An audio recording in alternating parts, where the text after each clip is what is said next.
না, আজকের কোনো কফির রেসিপি শেয়ার করব না। আজকের কফি খেতে খেতে একটু গল্প করব। অনেক দিন পর আজকের মার্কেটে গিয়েছিলাম। তো মার্কেটে গিয়ে দেখলাম বেশ কিছু জিনিসের দাম বেড়ে গেছে, যেমন তেল, চাল, এগুলোর দাম আগের চেয়ে অনেকটাই করে বেড়ে গেছে।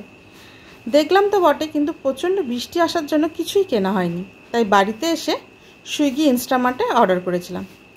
একটু বেশি অর্ডার করেছিলাম বলে ওদের ম্যাক্স সেভার বলে একটা অপশান ছিল, সেটা পেয়েছিলাম।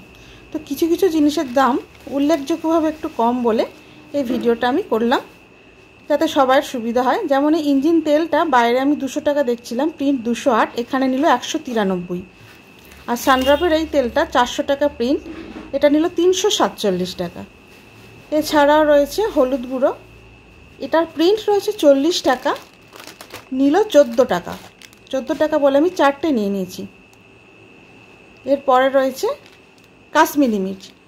কাশ্মীরি মির্চেরও প্রাইসটা একটু বেশিই থাকে, কিন্তু এখানে নিল 100 গ্রাম কাশ্মীরি মির্চ 50 টাকা। হলুদ গুঁড়োগুলো 100 গ্রাম ছিল, 100 গ্রাম হলুদ গুঁড়ো 14 টাকা, আর কাশ্মীরি মির্চগুলো 50 টাকা। তাই দুটো নিয়ে নিলাম। আর এই কফিটা আমি খাই বলে এই কফিটা নিয়েছিলাম। আর এত কিছু নেওয়ার জন্য সুইগি আমাকে এটা ফ্রিতে দিয়েছে। এইগুলোর জন্য আমি বিলটা শেয়ার করলাম। যদি কারো সুবিধা হয় তাহলে আনিয়ে নেবেন, একটু সস্তা পড়বে।